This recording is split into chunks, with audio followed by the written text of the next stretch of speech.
אתה נכנס, לא משנה. אני נותן התנגדות מאוד פשוטה, פשוט מתנגד עם עומד חזק עם המותן, הוא לא מצליח, הוא יוצא, ואני מיד, קטנה עם הרגל, אוקיי? עוד פעם, רואים את זה המון בתחרויות, המון בקרבות, אני משתדל מאוד לעשות את זה הרבה. אנחנו עובדים, ניסה, התנגדתי, יצא, התפלה.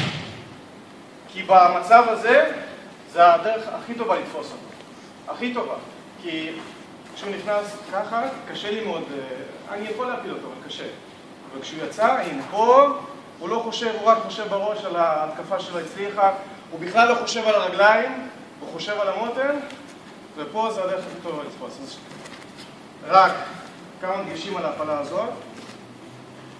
יד, אפשר לתפוס פה, אפשר לתפוס פה, זה לא משנה. מעבירים שיווי משקל על הרגל.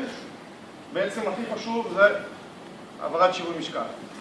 מעביר שיווי משקל על הרגל ומפיל.